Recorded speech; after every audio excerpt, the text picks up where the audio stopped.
Ko soko mai kainga, le emisio lak patinga tato, kainga kulena.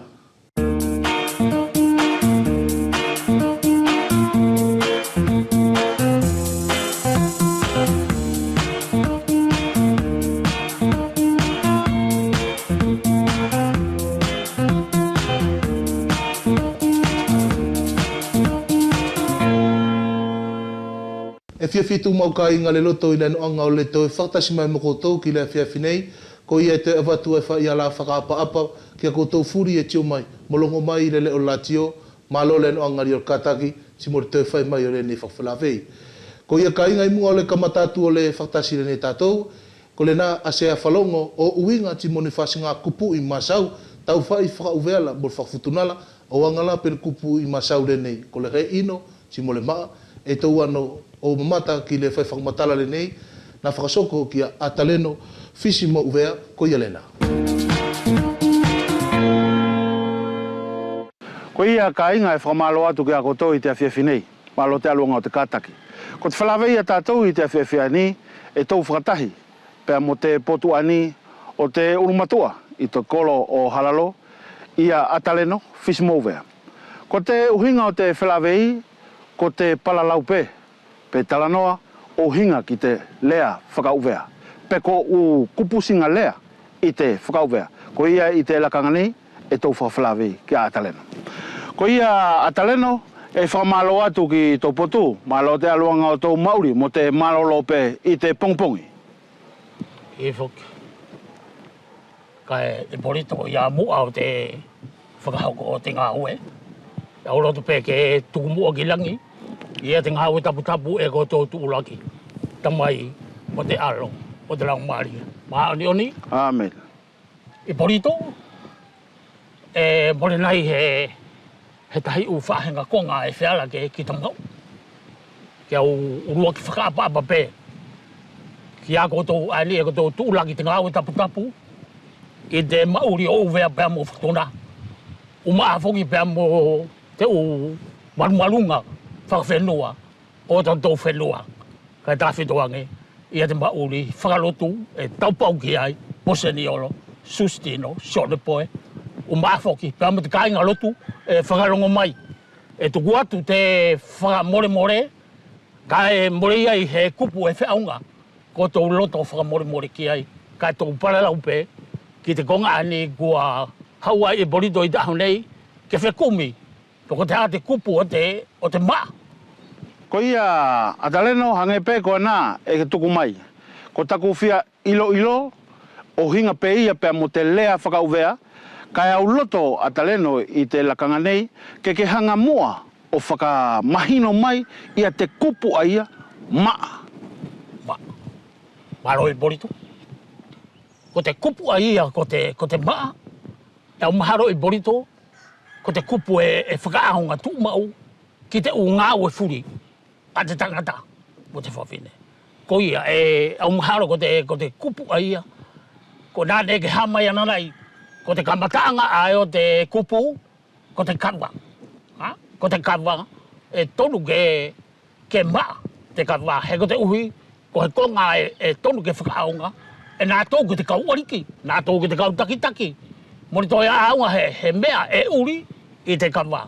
E whakaonga tāwhito ki ai te maa. Ai pe e tuku mai e ia e nofo i te marumarunga au tātou ke ngahui ke maa. Ko ia e porito, he konga au tari atu ki ai, he au maharo i porito o te konga ai ko te maa, te aru whakatahi pe mo te toka lelei. Ka maa he mea pe toka lelei. Ko tona uhinga i te temi ae, ui mai e te tama ai angai kawa paralau. Kua maa te kawa, ko tona uhinga a taleno ko te kawa kua maa pe kua tokalelei. Koi. I borito, au maharo ko te konga ai, hangai pe ko te konga ne tau kamataki ai. Ko haki, ko te kupu foki e variveri, kai lahi tona konga ai tonu ke whakaonga ki ai, ia te mauri ai ko te maa. Kaku ki ai te mauri a tātou whakapureang. Hangai lako te potu ngā o tapu e kotou whai. Ke kotou whai i te maa mo te toka lelei, mo te whea whaawhani, i te ahawhuri o hinga pe mo te mauri a o vene mo futuna e ko to foka matara ki ana to ta ufana o te atua e whakalongo mai ki a ko te ngau tapu o te latio. Ko tahi ani whakalawelawe a taleno o hinga pea mo te lea whakauvea. I tau fuafua kei tātau te lea a whakauvea ae o te utau onongo fulu mo fitongo fulu pea mo te lakanga ani kei tātau? I porito, au maharo more kei tātau. He ko te uhia, ko te umātua mo te ukui. Ne ko nā tō ane na tō whau. Uia te ukonga furi aia, ke maa mo tonga lelei. Te mauri whakawhenua, te mauri whakalotu, te whahinga mauri pe, ka whito. I porito, te mauri la ani kua ma vete i aho nei, te mauri nofo oho ana, more kei maa. More kei maa. More kei maa te mauri nofo oho ana. He ko te uhia, more kei puri te tangatai ki tōna aho ana. Kua puri satana ia ki tōna aho ana. I porito. Ko te ukonga la aia, e more kei lelei ai. Ia te whakaalualu o te uwhanau o te temi ani. I porito, more kei maa. More kei maa te mauri no whohana. Mo te ungao e furipe. More kei puri te tangatai o awatu. More kei puri te tangatai ki tōna ahoana. Pea more kei puri te whawhinei ki tōna ahoana. Kua puri sātana ia. Ia. E whamalo atu atalen. Ko nā ka inga e mahino atu, e tonu ke tauhi ia te u kupu pe ko te lea whakauvea tātou, he ko tona uhinga e ia i tona aonga. Kai tau whakaosi lewa a taleno a ki te ki kupu ani, he ino. Ke vete mai mua. Io, o maharo ko te e kupua ia e borito, he ino. O maharo ko tona uhinga, ko te he ino, ko tona uhinga more he ke ilo i popau. E ke whakamaharo pe.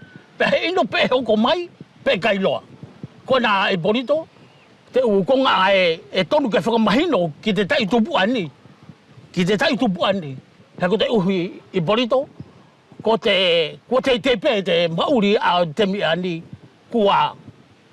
Ko te whalape? Ko te whalape, a kua tūki mua i te mauri o tangata. Pea more he tua koi ki ei, pea more he paralau ki ei.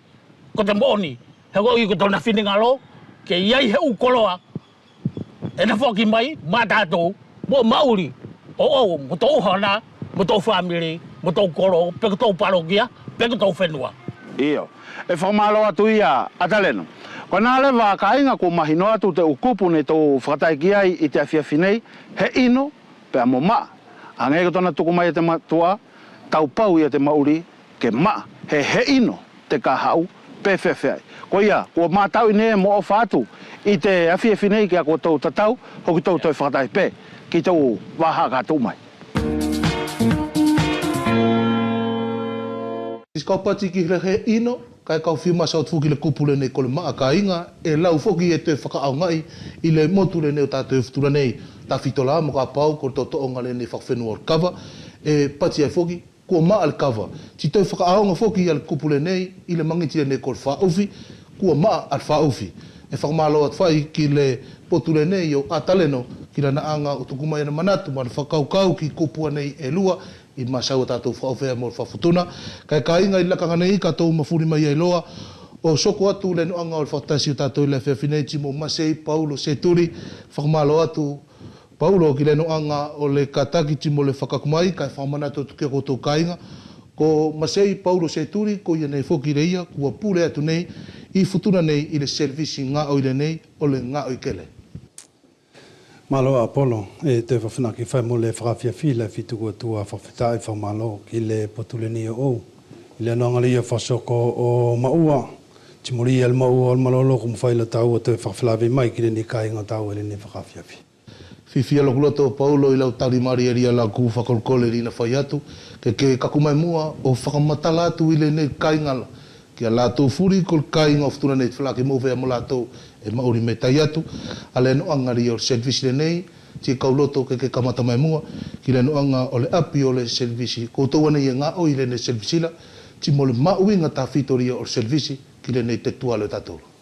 Malo Apollo. Ko le noanga o le servisi ku kau anga o tataki i le lakanga nei, servisi o le ngā ikele i whtuna nei. Ko le servisi e whealawhai ke e kaupati ko i Lavaki. Nā inga le ia ko le no whamata i whtuna nei e toka iwa. Mātou e ngā oi i le servisi o ngā ikele i whtuna nei.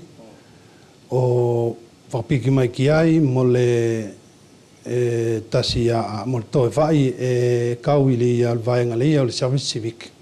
Sanake e te kamata whtuna nei ko le tinong fulu. Ti ko le anoanga o le servisi le nei, ko le vaenga tāwhita mo tō tokanga ki ai e pati le whawhalani ko le secteur primaire, ka sanake e whawhutu na mwhatoe e tu eau, ko le ia ale vaenga le ia o le ngā oikele, ko le vaumatua, timuri ia mauri le ia me tua kaula. Whenaki ale whakawaiwai atu le ia o le servisi le nei o mātou i whtuna nei, ko nā ona vaenga lasi e tolu. Eo. Paulo, tu kore nil whaksaele o servisi o koutoura. Ko le asa o whasinga tio ki le noanga o le vaivai o whasinga ngā o ia koutou, ti mo ngā o furi e koutou anga o whaksoko me mua, me lato na pule atu mua, ka kumai ki temi nei, koe pule ai lalo. Maloa, Apollo. Ko le vesiri mauinga le nei ko ke anga o tukumai, i le nanoanga le ia, ko le servisi kumatua, ka e ko mātou nei, na oru mai fu mātou, anga la peteo, ko le kamfotuk taswhaile ni o kwhetu ule ni a servisina. Ko le konga e whakwhiwhia ki te au, na inga le ia, urua ki mua koria ko servisi matua. Ti e ka whakatautau atu au ki ria maori ria o tātou i asfurira. Ko ia whaile nei e whai mātou i ngā oina. E maori whai a tātou la ki ngā oikelela, ki whangai manula. Maori whai tātou la ki le lākau le ia me tau whala. Ti te maori whai whaktātou ki le ikari ia me tua kaula. O le nā a le urakpua ni ria kau whianga whakamau i ngā i le nei a servisira. E kau taktaki ki ai whtuna nei, ti lua. Ko ngā oifuri na whakasoko i mua o kakumai ki le lakanga nei. E whiala whai ke pati tau i ai whai lona whakasosoa maari e pe lona taumuli. E longo i te kau te mila. Ka e mawhai ke ngā oi e mātou a konga na ngā oi i mua. O mamuri ki te kau temi ele ni kutosa ele aina. E iai lani ngā oi ko tu tau me mua atu ai. E ku kakumai whai ki le nei te mila. E oku oke atua na ngā oi kaku ika nei ngā oi tau whafu o tu mau whai. Kau whakatoe atu il vaenga o le matau. Ko ngā oi le lasi e pati au na whasoko. Ko le ia ale whainga i le ia i se visio mātou a ifo ngā waka. O lawe taua i a kau mātaula, timor whenua ria o tātou e ano ki motula. Tari e ano ki motula e ano fōki i waka. Sa nā ke komu atula, na toso wha i whalau anela tuku ki tai la wakala ti whanau i e matakinga ki alofi. Ka kire nei a te mila. Koi whai, alona tosori i whaoni po warula, ka kuto i ailo mole i wha waka taku i ai, ngā waka who vole ni te mila, ku ave sa i o te tuku atu i motokala ki sua taila. Tine, ko ngā whasinga ngā oia nā e pati au, ko lakalaka i alia te mila, ti moria mauri ri e whakau ngā oia mātoire ni, a lakanga nei e nanatu matou o to'olo. Eo. E whea ki le whasinga whakasoko ala o whelongoi ki ngā oia koutou kua tonu kei whakasoko la tafa. Timuri ala kaku koutou ki le atu kolo po ko pulanga saua nei tātou ki le whelongoi ala mo poto whakaarikina. Ko ngā mauinga Apollo ku ke whalawilawe, o nauinga, uruaki ko servisi le tūtuna nei, ti ko ne whakapuleanga nei na au mai, kana nofo aftuna nei ila, e iai lona vaenga, le ni lo ko ke kaku ki ai ko le angai whenua.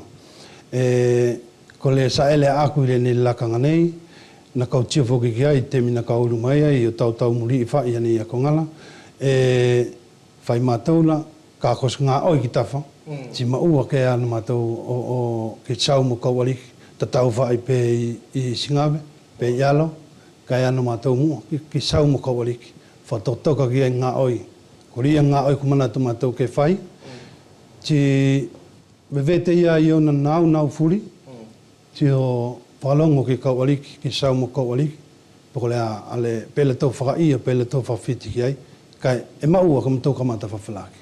E ia ila ni ngā au i ko tau anga tuku atu tiro tau whawhiti mea ki ai, le ne solo mai. Ko lene ia le saele mai o mātou, e se whea lalo ka pote tuku e se ngā oi ku le tau whawhiti ki ai, ko nai ngā le ia, ko ngā oi whoki ala e anga o whainga i ke whai, mo whasoko e whituna nei, e a whaawhai au i tawha ki lātou. Tisanake tio au au o whika atu i loto pe kokonga e mawhai, tia watu e au, e natu e ala ka ku lo ina whai e au, ko ngā oi e natu o awatu tuku atu ki le taki whawhenua tātou, ka kutoktoka maari whai ei. Ia. Tātou riri mai Paulo, ki le nei ale tokai vai ngā au i whakatasi moko, i servisi le nei a koutou, e whea ki le vai ri o koutou, ti mo lātou fura nei ngā au moko, a ngā oi furi e tasi tio lātou ki ai. Malo Apollo. Ko le whakawai, whea la mua kauanga fua tau whatoeto e atu me i mua atu le ni kongala. Ko le no for service i ftuna nei ko na wha pilonga oi e lua. Ko le pilonga oi le ia e kautakitaki ki ai foki. O le pati au whakawhalani ko le service vétérinaire.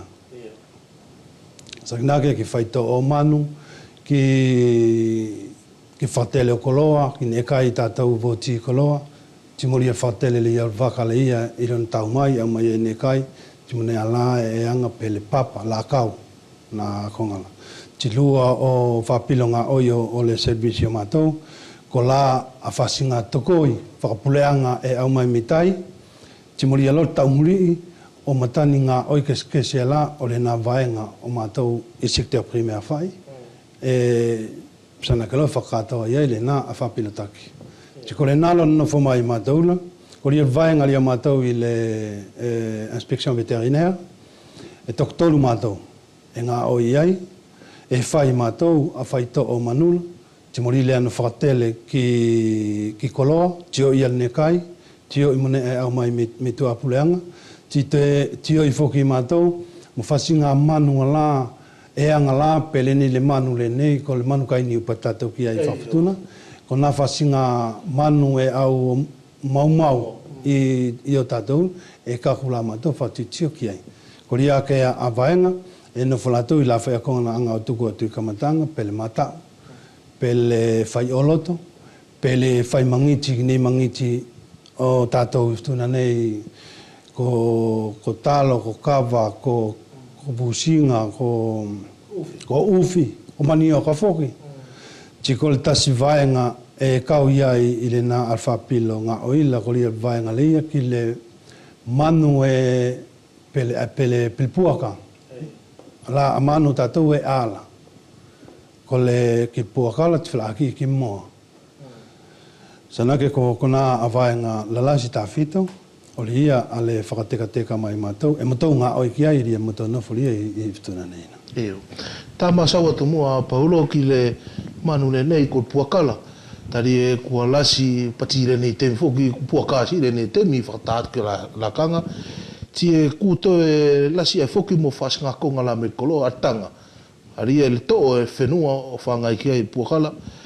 E iai la a se tokoi ma au, ke a watuai le nei le whewhila, kia la tōku kainga, o winga mo whakaao ri o tangala, ka nana fuwhai tātou, mo tātou whasinga ne, whangai e tātou puaka, me i tupua ngana.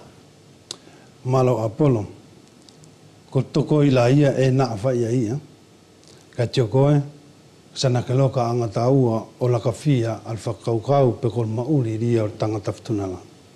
A kai amana ki au, esko ia ia, esko konga ia ria, ke whakala ki aina. Ka kole konga le ia e mauinga ke whakasoko ke whaka ilo ki le whenua i le nei a le whainga mali e kuke anga o tuku maila. Ko le uruaki, kaupati atu mua, ko tātou whtuna nei e mauke veri a ke puakala ia i tātou. Na whai e au mo le kaunga oio oku i whetuku siri atu a le enquête, o ma whai ke nofo mātou i numelo, whawheke pati atu au, kaung fulu afe. Whaulu pua kai whtuna nei. Kai luaf tupu whai tātou pe talu afe. Alkistēnau.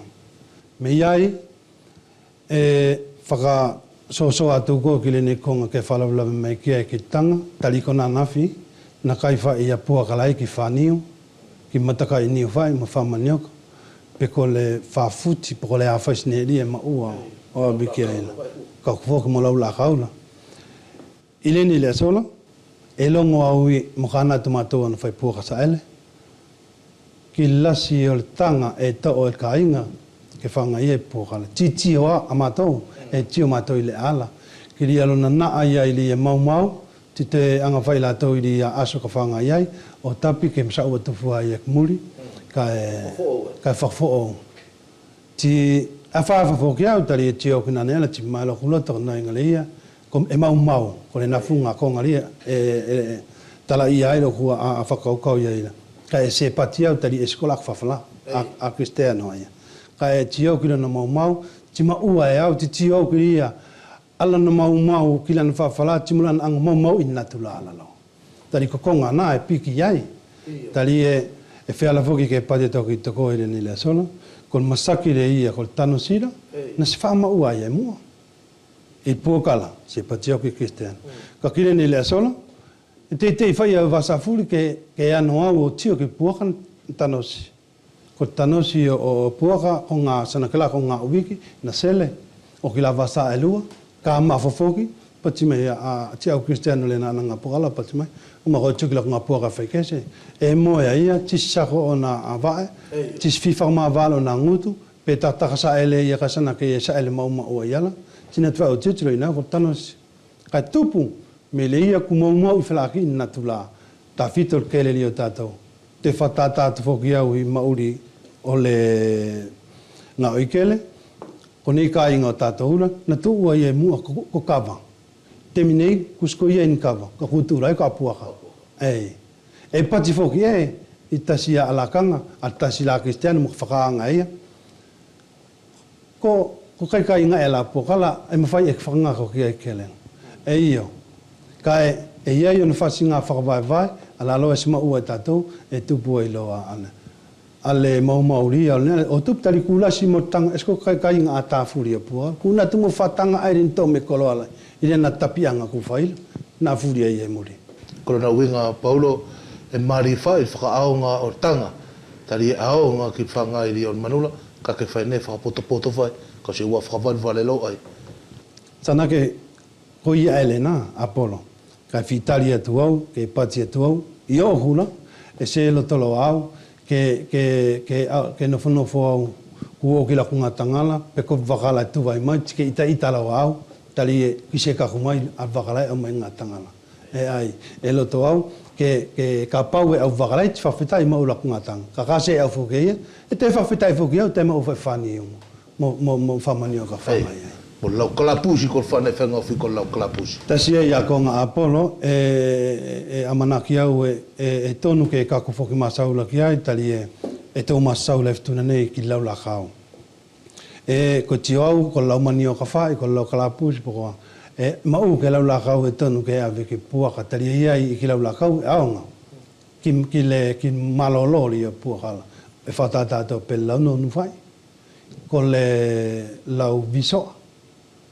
Kon mangele, e mari tali masau ni tau, ka ko whenua li e longo maile, e longo whai latau ki rena kupu, ki ni kupula, tiro ina latau la kauna, tiro ina latau la whasinga whakaonga ki tātou. Ko la kaua nā e aonga furi ai ki ai, mo whafuti leula, ko whalakau whiti leula, e aonga ki re malolo o pokala. Whamalo atu Paulo, ki nei toko i mariri, ku ke anga tuku mai, ui ngai whai ti mulkonga le nei kainga ki le whangai manu, ta whitoa puaka. Kai whiakia ke wau matua le neo tātou le Paulo, mo le nere kaunga ko tāma ua tātou, tā whito i pulanga sau alo, whenua mauri mo atu. Tino mo la whai whoki koe mauri ko nei maina. Pe iai sau whakaanga, ki le nei kakumai, ki le nei lakangala. Tiko Apollo e se whakaanga e whai ko nau inga le ia, kon maurila, i le nei pot whenua tātou me mua whenuala, e na ala i le nanga nea. Kai e anga whai whoki peri lakupati atu i muala, na tūfua kawalai e maumu, mo mangitira. Kusoso e ki uta tali kua na whai ko tome ngā kalato moala, po ngā pepalaisi, ngā pakalaisi la mikorola, tia fua ngā pepala tia ki maumu, ngā plastikela tia ki maumu. Anei mau iai. So, ako ki uta. So, o kako ko ki maungala e se me fai ke patia to au e mali peveli kai akristiano fai to tasilo na whakafufua o nere e mare mo ne veri kai e ma o kine kongo ke whakalawelawe ki ai tali e tukoe e komo maulasi de ni e fai ki na tula tatou nei a la kau tatou mi alunga va matua e anga vai pere ni mo tu tatou ko alofila kai koi mali fai ka kutonu i la kanga nei sana ke yalo ke fai se whaka tokanga ki ai taka e o ki furi fai e tape futuna nei la ku o ki ai ku no tatou iaila ko tasiri mauri ka la ka tatou ki ai ka e tukoe e kole ni la kangala ku ka hua ale ava whakau kaula ki ai ka e tutala fai tali e se loto foki au ke amai o neli al te ana tio ki ai i temi se kola ke anga o mai whamake ke kile nei sakna kala mana tua tuau kile ia au mai o masini ke fai e ngā oina tali e masa ua me falani dia aula ka kutu ka ku fai whakakola ke te didi ula tau mul tali ku chokele na eskos ne ek mali lo ai foki ka e ku ka ku whakakola whawhena ki tali e mali e a muli whenua e mauri la tau i vai e whenga fie ka ko mua whenua le ia e titio whenga tātou ke ele ka sana ke ko whakakola kuno whe kai tio whai au asfuri ki lon tāanga ngā pele ne ko ngā nea tātou me penoa ka ana tātou li au ano o whakatele pe asi sanctuari ola e titio tunga koe la ki alunga ki ne ia anna mawhawhawa me alunga la tipati whai au pe mau i whena ki le to e te toi se ngā la kau ki ai kai a whuki a polo o mauri re nao le naka inga e lo tonga whoa e mi alunga Paulo tiki mwhai ke anga ko te whatau te mai sau tari uinga mo le whakaunga i o mauri ria tātou e whametai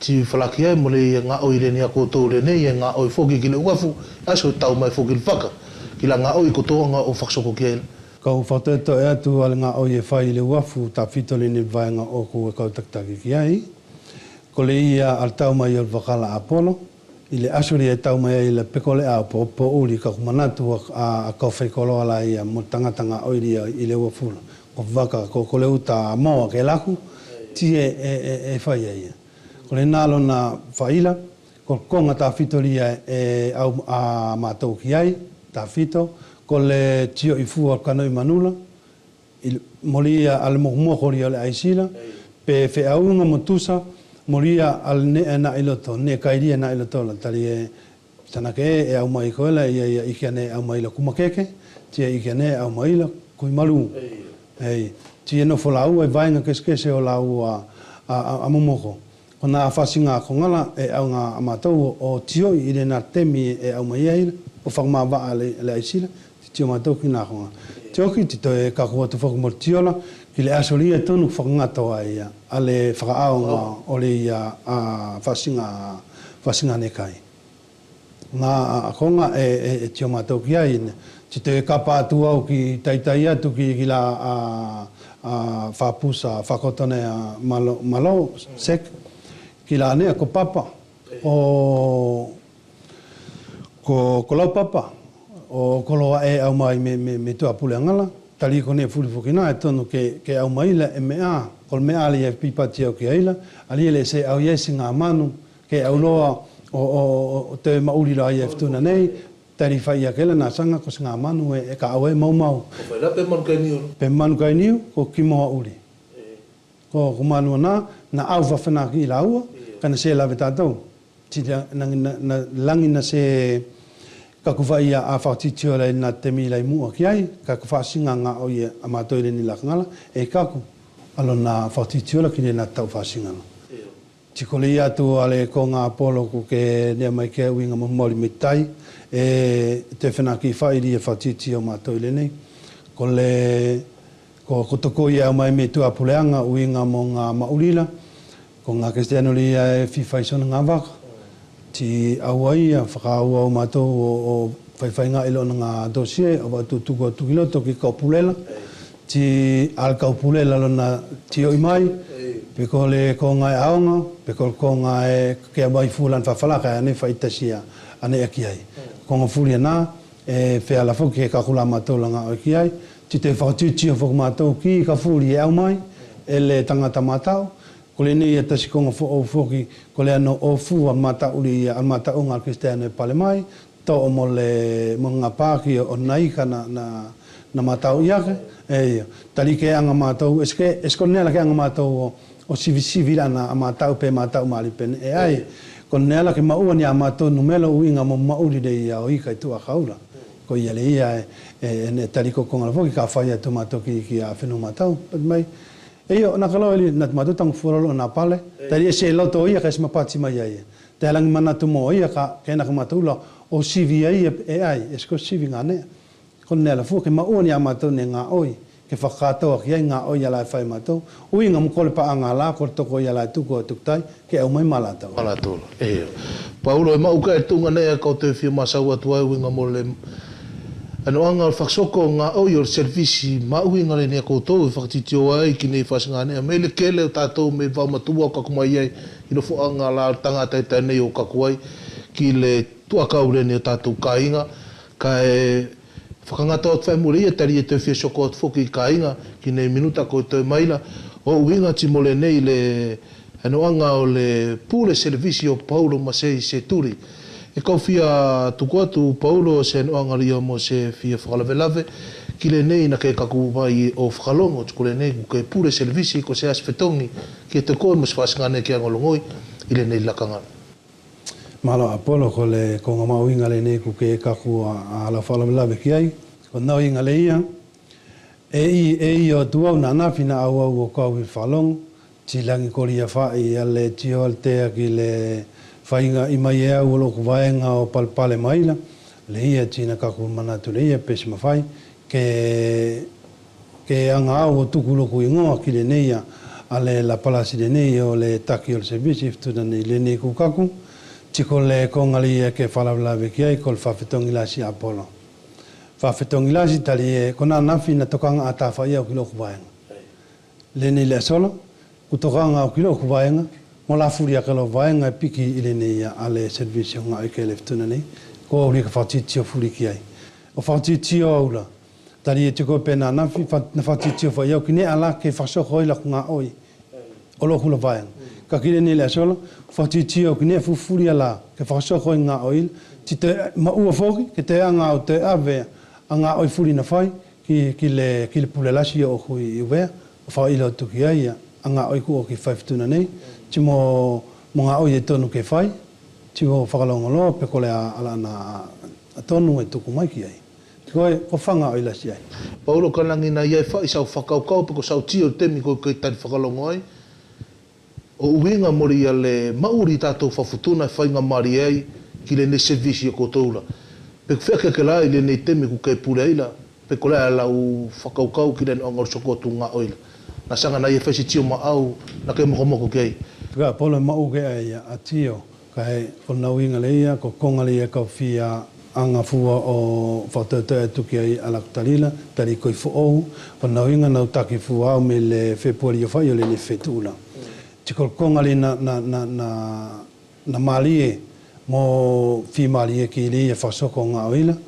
ko leia ale au o mamaru whawhenua o tātou pe kalanga mai e pe kabelonga mai al potu o ke tauna pe kutuanga ifo ti whai whelongo ilo ku whai whawhtuna whai ko le nā ale konga tā whitoria ma oinga ki te au ka kona nawhi e whakasoko mai e te alai e ti whakasoko e au ki latou ti whakasoko mai latou ki te au ne e loto latou ki e te ave o ki reia kai matala whai a koe ko lana whitutui la ki whalakira e elo ai i ngane e toto ka kire ni le solo katoa whai na abatura peri whai katoa na mai e mamaru o tātou whaka whenua. Tiko sea se ngā ta whito nei ko tau lolotonga nei e lolo whiwhai le nei lakangala i ko tau servisi. Ko ngā oi lasi e Apollo mo tau lolotonga nei ai e kau whianga o to o kole nei mauri le nei o muri whenua i le vai. Na mo tau kamata me le lua whakamwhutu pui wala i te lenga i tua tafa o au ki o natua i ki pōmā. Le nei a whetuku o ki lau te lenga i Singape nei e lua. Ko tolo ke mo le ava kana ia nga oike se foki na fai ki telenga I vaisei ku te to mai mo le na ale na telenga vaisei la ke fai nga I le ni frau ke fetu la ke fetu ka au sana ke Ko le nala mtou sa sa ele mai me mul whenua ku kaku nei ro ngā oi lak malae, e lo tonga nei whakaui o telenga i malae i le kolole nei o sa tula mo sa whesau. Ko tia mana ki au, tingari ngā tau ilo awa ila ia, kai so tulo ki la atua kolo tātou me muala, ku tonu noi ke na ke ki malola, ngā kaku atu ke ila, ku maua mailo ni ki whakau komu ni pule a ki kiri a soko atula. Paulo, ti e matala ku whakako ki whaile ne whilawe tauala, ko se ase whasinga tokoi, e ke fia kolkole ake ai, i le nei whainga mari e laki a lātou furi e tio mai, tā whito i o tauala e whtuna nei, o winga mori e whakaku atu al kaunga oile ni a au servicing ai kele, kia lātou o whaksoko atu ai, anei maua ngā o i o koutou. Malo Apollo. Kolkonga e tasi e kau whianga o to o mo whia whakolkole ki le kāinga o tātou whtuna nei, ke whainea whakaapa-apa, ko nawinga e kaku atu tangatari ia e ngā oi mo aula, kai ko auri e to i e tonula.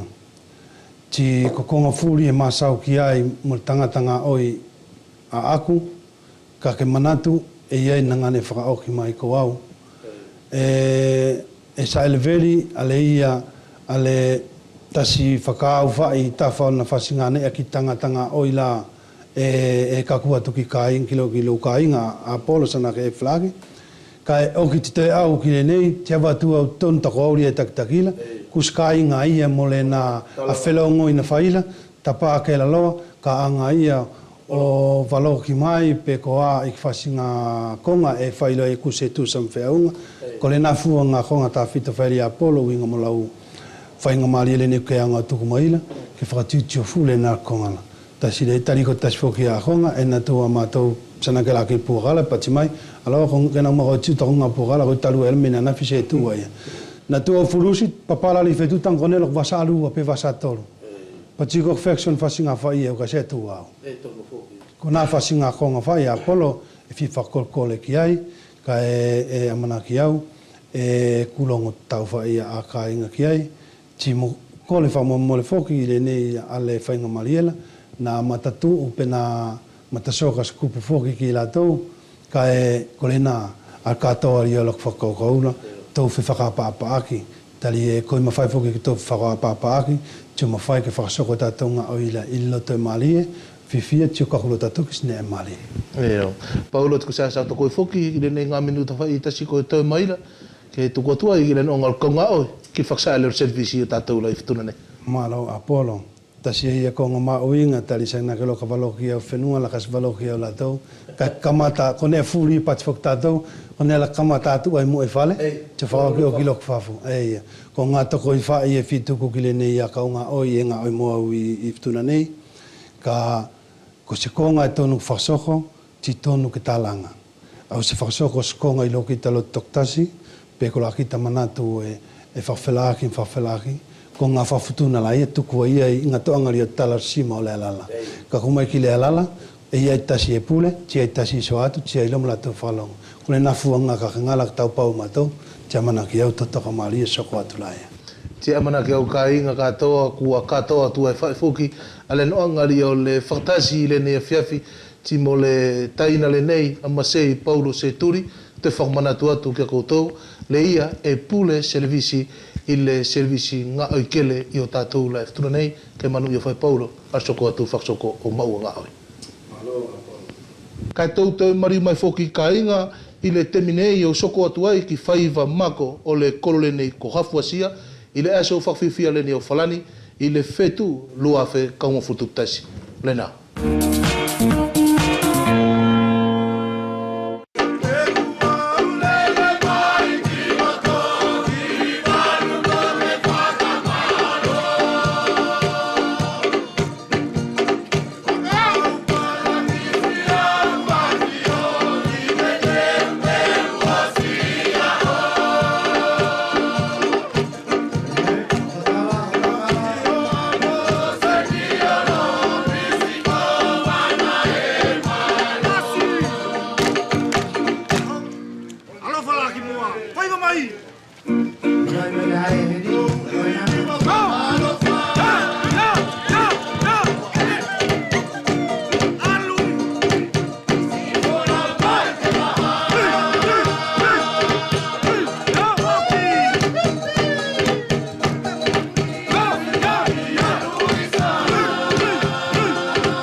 Kana ia foki ka inga moni pāki na tā ofi mai i le televisio ki ni ngā oi nā whakasoko atu i le motu tātou uvea i lame ngā hau.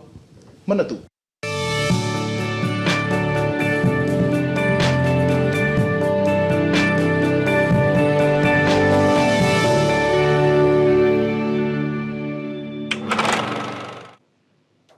Ko te langa whenua e whakahokopei te portofolio uvea nei. Ko ia ko te koro takala e more maut o whahinga ngā ue e na tolorotonga whai nei. I te where tolu o te waha ani, ne ka matai te ariso i te ala loto koro o nātou, ko te pule aki o te vai a e nofo i te toonga o nātou mo kā tōni ua. Pea ko te unga au o te temi, kua whakalongo pē ki te whala, ko i ani, kua hoko ai te o pule aki aini. Ko e matupuranga, kono tau whiawhia mo tuku mai ke matau whai pē late ngā ue, o whai late ngā ue, o whai whiawhia. Ka ki tōna whakaungo mātou ki tōna tauwhara, he ko tōna kamatani tāra roto koro ke alai, he te tau whukinā mo tāra ana i te arakorota, ke te whai whukumo tōna arso. Pea moro ko mātou e tō na ia he tangata ko na tō tōngo ai te pureanga, ngā lako mawhi i te minei. Ka mato hiki atu ki te kaurau tā o whai ngai atu he hao whakimai o te tōnga ana ngau ke te hai o mātou, ke tōnga he kanivo ke waka he fwoi lūlai whoki ke whakatoki ai. Pea hoki oho i te arso o hifo ki tāra ni o mātou ke tōke te tai. Pea ki te ariso e whainga e ke osi, ke whiala te ala i o te loto koro, ka e tāpunu te ala matua ai e hau mai mata utu, ke toi whai he tahi ariso lahi, mo he whakatawhi anga vai, ke a uki te matātai. Ko te whai pule aki, ke hau whaki te ala mai te umaumau furi, whia ki te kakawa o te hahai ai ngāue i te utoonga.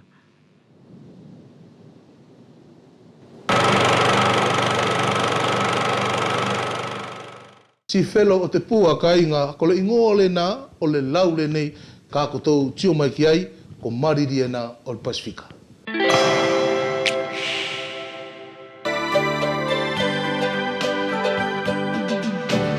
Si whelo te pua, e hitala mai mua, o kunofo anga, ki o ta wha.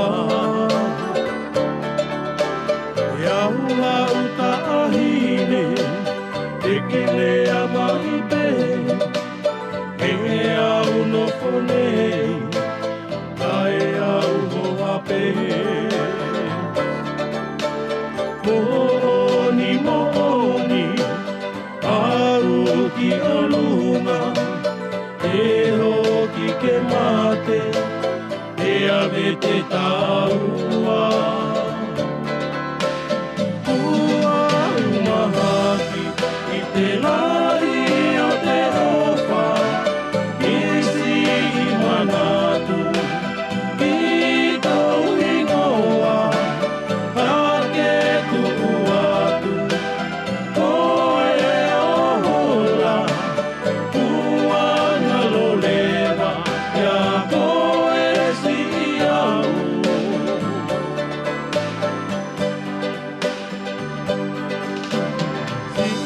lo te pua, e i tala mai mua, o kuno foanga, i o tawha.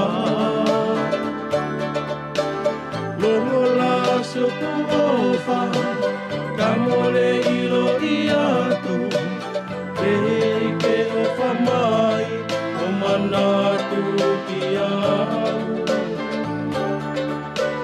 Ta'ahine au tapu, pelu sana i moau, tanu aki toku ofa, ofu aki te manatu.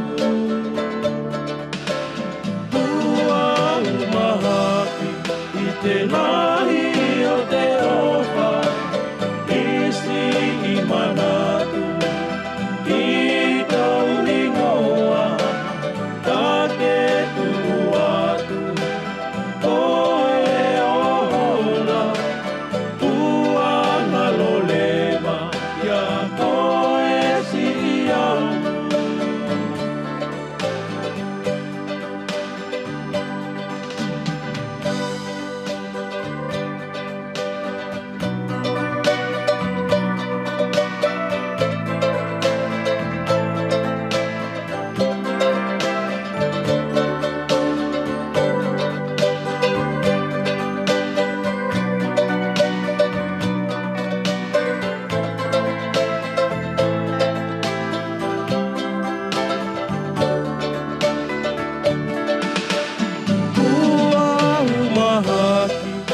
Te lahi o te ofa, isi i manatu, i tau ingoa, ka ke tui atu, koe ohola, ua ngaloleva, ia koe si au.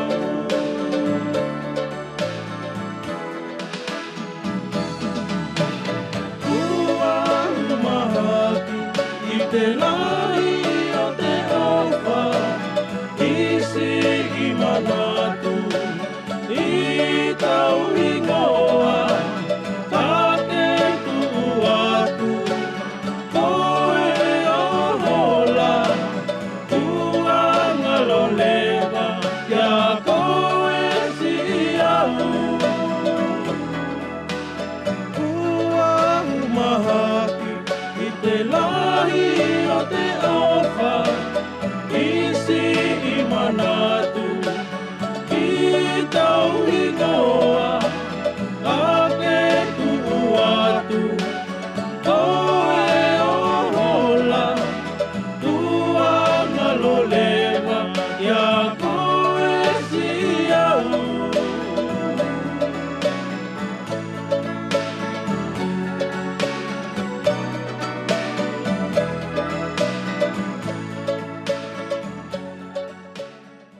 Sia kua o ki atu ai whai kāinga mo le whilawe e tātou ki le fia while nei, alofa mo polo ki atu, ko te whilawe mai ki whereri mo le wasa nei.